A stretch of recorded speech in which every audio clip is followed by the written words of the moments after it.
একে একে নিয়ে আসা হয় বিশাল আকারের কুমড়া। সেগুলো পাশাপাশি রেখে দেন আয়োজকরা, যা দেখতে ভিড় করেন দূর দূরান্ত থেকে ছুটে আসা দর্শনার্থী। পোল্যান্ডে অনুষ্ঠিত হলো সবচেয়ে ভারী কুমড়ার প্রতিযোগিতা। শরতের এই উৎসব মাতিয়ে তুলেছে ওয়ারশো শহর।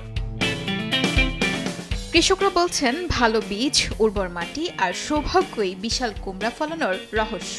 এই প্রতিযোগিতায় অংশ নেন দেশের নানা প্রান্ত থেকে আগত কৃষকরা। এটি একটি পোলিশ রেকর্ড। আমার দ্বিতীয় বৃহত্তর কুমড়া ছিল ৩৩০ কেজি এবং সামগ্রিকভাবে আমি ৬ বছর ধরে কুমড়া চাষ করছি। প্রতি বছর আমার আরো বড় কুমড়া হয়েছে। ভালো বীজ, খুব ভালো মাটি এবং ভাগ্য সহায়তা করেছে। কুমড়ার বিশাল আকার ও রঙে মুগ্ধ দর্শনার্থীরাও দিনভর ছবি তুলেছেন। শীতের শুরুতে এমন আয়োজন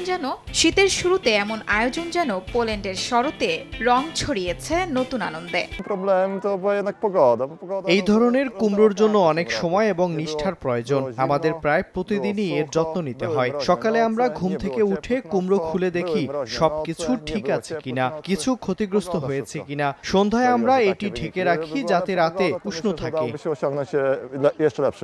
ওয়ারশোতে আয়োজিত এই প্রতিযোগিতায় কৃষক প্রজেমিস্লাভ গ্রুচালা জিতেছেন ক্লেমেন্তিনা নামের কুমড়া নিয়ে, যেটির ওজন ৫৪৬ কিলোগ্রাম। শিউলি রোসা, সময় সংবাদ।